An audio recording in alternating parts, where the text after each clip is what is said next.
বীৰ লাচিত সেনাৰ বিশেষকৈ শৃংখল চলিহাৰ যিটো ফেচবুক আপডেট আছিল সেই ফেচবুক আপডেটৰ পৰাহে ৰাইজে গম পাইছিল যে মানসজ্যোতি চেতিয়াক হত্যা কৰা হৈছিল নেকি। এই গোটেই ঘটনাটো পৰিকল্পিত এটা হত্যাকাণ্ড আছিল নেকি, তাৰ পূৰ্বলৈকে সাধাৰণ এটা দুৰ্ঘটনা বুলিয়েই মানুহে ভাবি লৈছিল।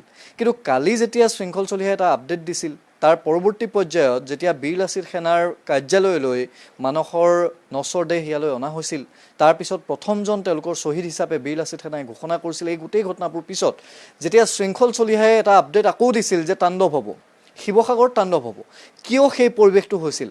যেতিয়া মানসজ্যোতি চেতিয়াৰ নশ্বৰ দেহ লৈ ঘৰলৈ গৈছিল, আধা ৰাস্তাতেই যেতিয়া দুগৰাকীকৈ এডিশ্যনেল এছপিয়ে যেতিয়া তেওঁলোকক বাধা দিছিল বা তেওঁলোকক তালৈ যাবলৈ মানা কৰিছিল, সেই সময়ত 10জন লোকৰ তালিকা দিছিল শৃংখল চলিহাই যে এই 10জন লোক মানসজ্যোতি চেতিয়াৰ হত্যাকাণ্ডত জড়িত আছে, 48 ঘণ্টাৰ ভিতৰত তেওঁলোকক গ্ৰেপ্তাৰ কৰিব লাগিব।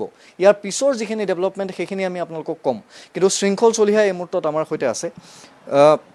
প্ৰথম কথা হ'ল যে আপোনাৰ সৈতে কথা পাতি আমি গম পালোঁ যে মানসজ্যোতি চেতিয়া নিশা 12টা, 12:30 পৰ্যন্ত আপোনাৰ ঘৰলৈও সিদিনা আহিছে যে পানী 2 কেছ লাগে তেওঁৰ গাঁওখনলৈ। এই গোটেই ঘটনাবোৰ আপোনাৰ ফেচবুক আপডেটটো নোপোৱা হ'লে কালিও আমিও ভাবি থাকিলোহেঁতেন যে এয়া সাধাৰণ এটা দুৰ্ঘটনাই হৈছিল। নহয়, তাক হত্যা কৰা হৈছে আৰু এইটো পৰিকল্পিত হত্যাকাণ্ড। তাক মাতি নিয়া হৈছে আৰু পুলিচে উলিয়াবলৈ ইমান সময় নালাগে নহয়। পুলিচে প্ৰটেকশ্যন দিব লাগিছিলে, কাক প্ৰটেকশ্যন দি আছে কাক। কালি 1000 ওপৰত পুলিচ, CRP বাহিনী, যিখিনিক আমি অভিযুক্ত বুলি কৈছোঁ তেওঁলোকৰ ঘৰৰ আগত ৰখি আছে। এইটো কেনেকুৱা কথা? আৰু সেই মানুহখিনি সন্দেহযুক্ত বাংলাদেশী মানুহ। এতিয়া যদি বিজেপি চৰকাৰৰ দিনত বাংলাদেশী মানুহক প্ৰটেকশ্যন দিয়ে অসম পুলিচে, এইটো কেনেকুৱা ধৰণৰ কথা হ'ব লাগিছিল? এতিয়া পুলিচে গৈ পেলাই আমাৰ মানসৰ মাকক ক'ব লাগিছিলে যে আমি আছোঁ, গোটেইকেইটাক আমি ধৰিম, আপোনালোকে চিন্তা নকৰিব। আৰু পুলিচ ৰখি আছে, যিখিনি বাংলাদেশী মূলৰ মানুহ তেওঁলোকৰ ঘৰৰ আগফালে পুলিচ ৰখি আছে, আৰু আমাক কৈছে আপোনালোক আগলৈ যাব নোৱাৰে। কেনেকুৱা ধৰণৰ কথা? ইয়াত মাৰিছে, এই মূৰৰ পিছফালে ৰদেৰে মাৰিছে, মূৰৰ পিছফালে ৰদেৰে মৰা হৈছে। 2 মিনিটৰ পূৰ্বে মন্ত্ৰী বিমল বৰাই এটা আপডেট দিছে ফেচবুকৰ জৰিয়তে যে মানসজ্যোতি চেতিয়াৰ এই গোটেই ঘটনাটো দণ্ডাধীশ পৰ্যায়ৰ এটা তদন্ত হ'ব। অৰ্থাৎ ৰাজ্য চৰকাৰেও ভাবিছে যে কিবা এটা হৈছে নহয়, ইমান দেৰি গ্ৰেপ্তাৰে কৰিব লাগিছিল। এতিয়া এটা কথা বতৰাবোৰ হৈছে পুলিচ ইমান। মই এটা কথা কৈছোঁ, যদি বিমল বৰা ডাঙৰীয়া আপুনি শুনি আছে শুনক, তাত যিজন ছেকেণ্ড OC আছে, এতিয়া OC চাৰ্জত আছে, তেওঁ কুৰ্মী উপাধিৰ, তেওঁ গোটেই অভিযুক্তখিনিক পলুৱাই দিছে। তেওঁ এতিয়ালৈকে তেওঁক ৰিজাৰ্ভ ক্ল'জ কিয় কৰিব পৰা নাই? কিয় ছাছপেণ্ড কৰিব পৰা নাই? কৰক, আপোনাৰ মন্ত্ৰীগিৰি তাত দেখুৱাওক। মন্ত্ৰীগিৰি যদি আমাৰ ল'ৰাবোৰৰ ওপৰত দেখুৱায়, আমাৰ ল'ৰাক মাৰিছে আমি প্ৰতিবাদ কৰিম। সেইটো বিমল বৰাৰ মতে হ'ব নেকি কথা বতৰাবোৰ? কিন্তু কথাটো হৈছে সেই ছেকেণ্ড OC জনক আপোনালোকে কিয় মানে ইমান দেৰি হেৰি কৰিব পৰা নাই, মানে ৰিজাৰ্ভ ক্ল'জ কৰিব পৰা নাই? তাক লৈ আমাৰ প্ৰশ্ন আছে। আটাইতকৈ ডাঙৰ কথা, এগৰাকী অসমীয়া যুৱকক যদি সেয়া সঁচা হয় হত্যা কৰা হৈছে, হত্যা কৰা হৈছে, ডেফিনেটলি মাৰিছে। আমি আছোঁতো পষ্টমাৰ্টেমৰ আমি ৰিপৰ্টৰ বিষয়ে ডক্টৰক সুধিছোঁ। ডক্টৰে কৈছে যে এইটো হেড ইঞ্জুৰিত মৰিছে। আৰু কালি যেতিয়া 10-15 হাজাৰ মানুহ ওলাই আহিলে বীৰ লাচিত সেনাৰ মানস চেতিয়াৰ সমৰ্থনত, তেতিয়া প্ৰশাসনে সেই মানুহখিনিক যদি লগে লগে এৰেষ্ট কৰিহেঁতেন কালি ইমান এটা উত্তপ্ত পৰিস্থিতি নহয়। প্ৰশাসনে লুকুৱাই থৈ দিছে, ছেকেণ্ড OCয়ে লুকুৱাই থৈ দিছে মানুহখিনিক। তাতহে আমাৰ আপত্তিটো আছে। আৰু বাংলাদেশী মূলৰ মানুহক যদি অসম পুলিচে ইমান প্ৰটেকশ্যন দিয়ে, অসমীয়া জাতিৰ ভৱিষ্যত কি? তাতো শিৱসাগৰত, জাতিৰ বৰঘৰত। আৰু বানপানীৰ অচিলা লৈ যিমানখিনি মানুহ বিহুবৰত সোমালে, সেই মানুহখিনি কিয় হেৰি নকৰে, এভেকশ্যন নকৰে? বানপানীৰ অচিলা লৈতো গোটেই বাংলাদেশী সোমাই দিলে আমাৰ ইয়াত। সেই মানুহখিনিক এতিয়া কোনে খেদিব? আমিয়ে খেদিব লাগিব, প্ৰশাসনটো নেখেদে। কালি আমি এইটো গম পাইছোঁ। আৰু আমি খেদিব গ'লে আমাক ক'ব ইহঁতি সাম্প্ৰদায়িক। ইলেকশ্যনৰ 1 মাহ আগত এভেকশ্যন কৰিলে নহ'ব নে? এতিয়াৰ পৰা কৰক। তাৰমানে বিহুবৰত সন্তক বিহুবৰ মিয়াই মাৰিছে, মিয়াই অসমীয়া ল'ৰা এটাক মাৰি পেলালে। কথাটো সেইটো স্পষ্টকৈ ক'বলৈ গ'লে বিহুবৰত মিয়াই অসমীয়া ল'ৰা এটাক মাৰি পেলালে।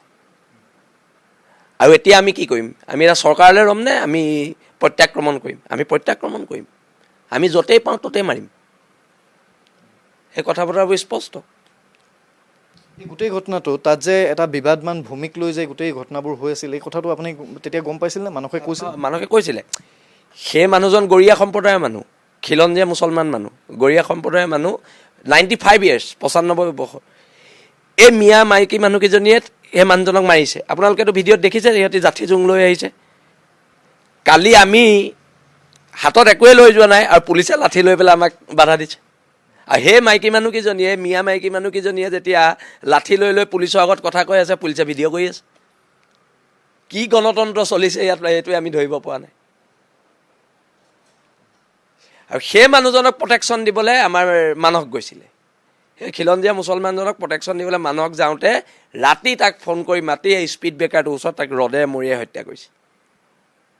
খুব পৰিকল্পিতভাৱে মাতি লৈ গৈছে, মাতি লৈ। এতিয়া পুলিচে না ফোন ট্ৰেচ কৰিছে, কোনে ফোন কৰিছিলে এইটো ফোন নম্বৰটো চালেই ওলাব, ওলাই গোটেইকেইটাক ধৰিব লাগে।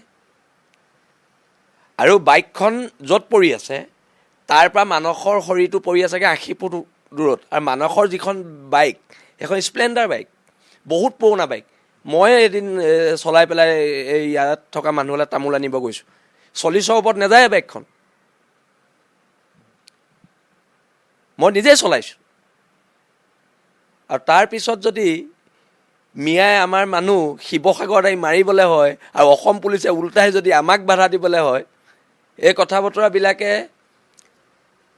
বিজেপিৰ প্ৰতি যিটো বিজেপিয়ে ধাৰণা দিয়ে মানুহক, সেই ধাৰণাটো কিন্তু শিৱসাগৰত খাটা নাই। আৰু আপোনালোকৰ কৃপাত, বিজেপি চৰকাৰৰ কৃপাত মিয়াই শিৱসাগৰত খিলঞ্জীয়া ল'ৰা এটাক মাৰি থৈ গ'ল। কালি আপুনি 10জনীয়া এখন তালিকা দিছিলে অসম আৰক্ষীক, এটাকো এৰেষ্ট কৰা নাই। এই এজন ভুৱা সাংবাদিক মুজাম্মিল নে কি, তাক নি থানাত সুধিলে, তেওঁ ক'লে মই লাচি থানাৰ কথা কোৱা নাই, মই বাঘেনাৰ কথাহে কৈছোঁ বোলে, এৰি দিলে। তদন্ত এনেকৈ হয়নি? গোটেই ঘটনাৰ নেপথ্যত আছে এই মুজাম্মিল ইছলাম বোলা ল'ৰাটো, কিন্তু তাক একো কৰা নাই পুলিচে।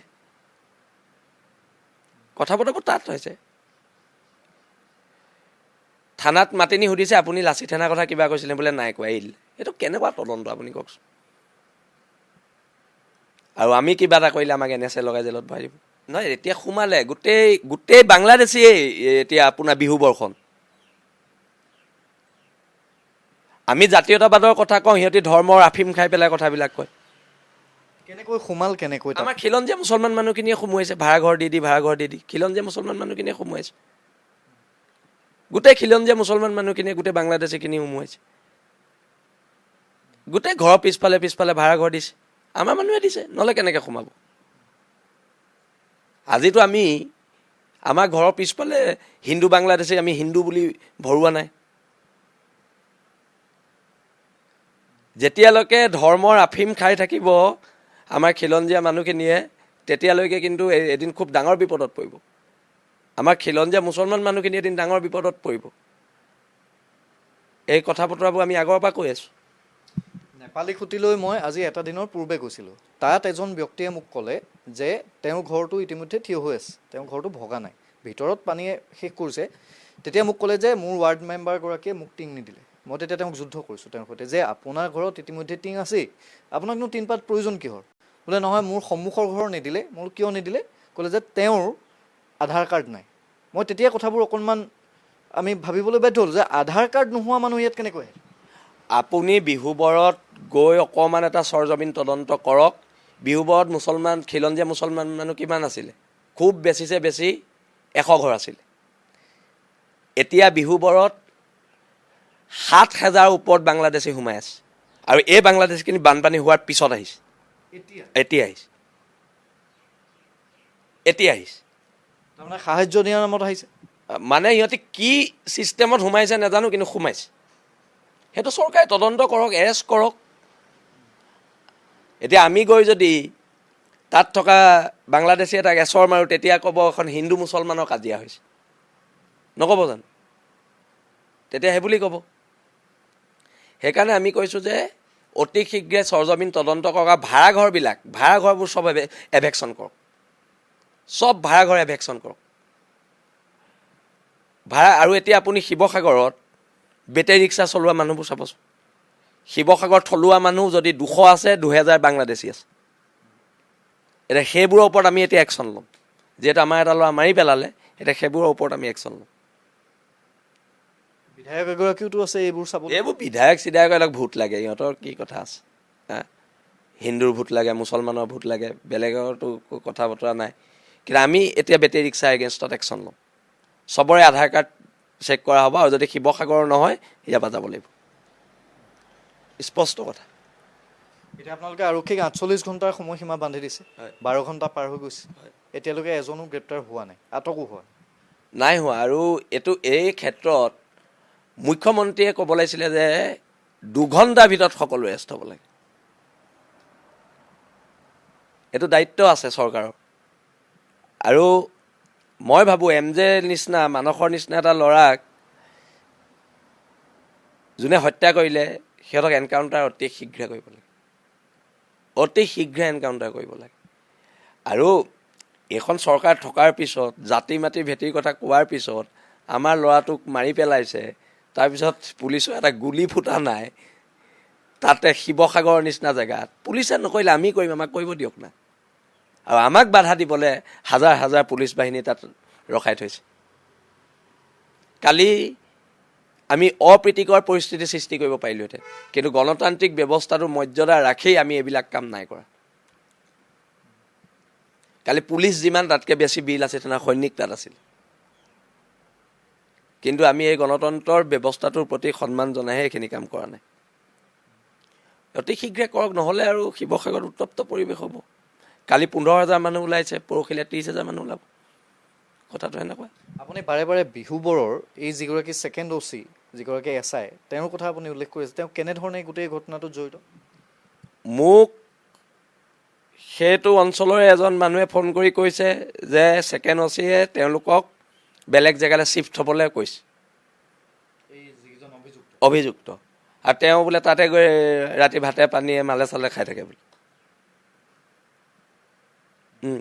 এই কথা বতৰা হ'ব এনেকুৱা এতিয়া 48 ঘণ্টাৰ সময়ৰ 12 ঘণ্টা উকলি গৈছে শিৱসাগৰ আৰক্ষীয়ে কালি এডিশ্যনেল SP গৰাকীয়ে যেতিয়া আমি যিখিনি ভিজুৱেলছ পাইছোঁ বা আমাৰ সতীৰ্থ অংশুমান তাত আছিল তাত তেওঁ কৈছে যে 48 ঘণ্টাৰ ভিতৰত তদন্ত হ'বই তেওঁলোকক গ্ৰেপ্তাৰ কৰিমেই এতিয়া 48 ঘণ্টালৈকে বিৰাচি থানা বাট চাব তেওঁলোকৰ স্পষ্ট কথা কিন্তু এটা কথা ঠিক আজিৰ দিনটোৰ আটাইতকৈ সংবেদনশীল কথাটোৱে হৈছে যে বিহুবৰত শৃংখল চলিহাই কোৱা মতে প্ৰায় 7,000ৰো অধিক বাংলাদেশী অবৈধ বাংলাদেশী বা সন্দেহজনক নাগৰিক তাত সোমাইছে তাকো বানৰ এই সময়ছোৱাত এইটো কিন্তু বৰ ভয়ংকৰ তথ্য আৰু তাতকৈ ভয়ংকৰ তথ্যটো হৈছে যে যদি এই অভিযোগখিনি সঁচা হয় তেতিয়াহ'লে সন্দেহজনক নাগৰিকে এগৰাকী অসমীয়াক শিৱসাগৰত হত্যা কৰিছে ইয়াতকৈ আৰু আজিৰ দিনটোত ডাঙৰ কথা একো হ'ব নোৱাৰে ৰাজ্য চৰকাৰৰ মুখ্যমন্ত্ৰীগৰাকীৰ নিশ্চিতভাৱে দায়িত্ব আছে অভিভাৱক মন্ত্ৰীয়ে টুইট কৰিছে বা ফেচবুকত তেওঁ ঘোষণা কৰিছে কিন্তু এই তদন্ত কেতিয়া হ'ব তেওঁৰ নিশ্চিতভাৱে দায়িত্ব আছে আমিও নজৰ ৰাখিম পৰিৱেশ আমিও অধ্যয়ন কৰিম আমিও চাম এই গোটেই ঘটনাবোৰ বিশেষকৈ শিৱসাগৰ আৰক্ষী কিমান দূৰ চিৰিয়াছ শিৱসাগৰ আৰক্ষী এই গোটেই ঘটনাটোত যদি বিহুবৰ আৰক্ষী বিষয়াগৰাকী যিসমূহ অভিযোগ তেওঁৰ বিৰুদ্ধে উঠিছে যদি এইসমূহ সঁচা হয় তেতিয়াহ'লে তেওঁৰ বিৰুদ্ধে শাস্তিমূলক ব্যৱস্থা শিৱসাগৰ আৰক্ষীয়ে ল'বলৈ সাহস তেওঁলোকৰ হ'বনে নহয় এই কথা বতৰাবোৰ নিশ্চিতভাৱে সকলোৱে মন কৰিব আৰু কালি আটাইতকৈ দৃষ্টিকটুভাৱে যিটো ভিজুৱেলছ তাত আপুনি দেখিব যে এগৰাকী বহিৰাজ্যৰ পৰা অহা আৰক্ষী বিষয়াই শিৱসাগৰৰ আৰক্ষী বিষয়াই মই অন কেমেৰা কৈছোঁ তেওঁৰ যিটো এটিটিউড সেই এটিটিউডটো শিৱসাগৰৰ কোনেও ভাল পোৱা নাই তেওঁ যিটো হিন্দীত কথা কোৱাৰ এটিটিউড এডিশ্যনেল SP ক্ৰাইমৰ মইদুল ইছলাম ডাঙৰীয়া ইমান ধুনীয়াকৈ গোটেই চিটুৱেশ্যনটো হেণ্ডেল কৰিছে কিন্তু কাষতে থকা যিগৰাকী তেওঁ সম্ভৱতঃ IPS তেওঁৰ যিটো এটিটিউড সেই এটিটিউডটো হয়তো শৃংখল চলিহাই আপুনিও মন কৰিছে নহয় চাওক এটিটিউড ফালিটো ইয়াত লাভ নাই IPS এজনৰ ব্যৱহাৰ অমায়িক মাৰ্জিত তেখেতে শিক্ষা কিয় লৈছে ইমানখিনি পঢ়া শুনা যদি কৰি এইখিনি মাৰ্জিত ব্যৱহাৰ নাজানে আৰু তেওঁ হাতত লাঠি লৈ আহিছে হা আমি বহুত লাঠিৰ কোব খাইছোঁ IPS ডাঙৰীয়া এনেকুৱা লাঠিৰ কোব বহুত খালোঁ আপোনালোকৰ পুলিচৰ এতিয়াও খাবলৈ ৰখি আছোঁ কিন্তু আমাৰ কাৰণে জাতি আগত আৰু মই সেইকাৰণে যিখিনি ক'ব লাগে মই মহিদুল ইছলাম ছাৰৰ লগতে পাতিছোঁ। তেখেতে খুব সুন্দৰভাৱে গোটেই চিটুৱেশ্যনটো হেণ্ডেল খুব সুন্দৰভাৱে চিটুৱেশ্যন হেণ্ডেল কৰিছে আৰু তেখেতৰ আশ্বাসতে আমি আহিছোঁ। আগতেও তেখেতে আমাক যিখিনি আশ্বাস দিছে বিভিন্ন ক্ষেত্ৰত তেখেতে ফুলফিল কৰিছে সেইখিনি, আৰু আমি তেখেতৰ আশ্বাসতে আমি কালি গুচি আহিছোঁ। শিৱসাগৰ আৰক্ষী অধীক্ষক পাপৰি চেতিয়া ডাঙৰীয়ানীৰ ওপৰতো সকলোৰে আস্থা থাকে। এগৰাকী শিৱসাগৰৰ সন্তান মহিদুল ইছলাম, তেখেতে এগৰাকী এডিশ্যনেল এছ পি ক্ৰাইমৰ, তেখেতে বহুখিনি চিটুৱেশ্যন আমি দেখিছোঁ যে ইয়াৰ পূৰ্বেও শিৱসাগৰৰ বহুখিনি চিটুৱেশ্যন সদায় ফ্ৰণ্টফুটত তেখেতেই থাকে আৰু ইমান সুন্দৰভাৱে তেওঁ কণ্ট্ৰল কৰে। কিন্তু কালি যিগৰাকী মই IPS বিষয়াৰ কথা ক'লোঁ, হাতত লাঠি লৈ তেওঁ সেই চিটুৱেশ্যনটোত যেনেধৰণে মুখামুখি হৈছে, কোনোবাই পিছফালৰ পৰা চিঞৰিছে, তেওঁ উভোতাই তই কোন বুলি সুধিছে, এই কথা বতৰাবোৰ কিন্তু বৰ ভাল নলগা কিছু বিষয়। গতিকে এই কথা বতৰাবোৰত কিছু শিৱসাগৰ আৰক্ষী সচেতন নহ'লে এই চিটুৱেশ্যনবোৰ, এই পৰিস্থিতিবোৰ তেওঁলোকে কেনেকৈ নিয়ন্ত্ৰণ কৰিব আমি নাজানো। কিন্তু এটাই কথা, বীৰ লাচিত সেনাৰ ফালৰ পৰা 48 ঘণ্টা দিয়া হৈছে শিৱসাগৰ আৰক্ষীক। 10জন মূল অভিযুক্তৰ তালিকা তেওঁলোকে দিছে। প্ৰয়োজনত শিৱসাগৰ আৰক্ষীয়ে যদি অধিক ব্যক্তিকো গ্ৰেপ্তাৰ কৰে আমি নাজানো, কিন্তু এই মুহূৰ্তলৈকে কাকো গ্ৰেপ্তাৰ কৰা নাই শিৱসাগৰ আৰক্ষী।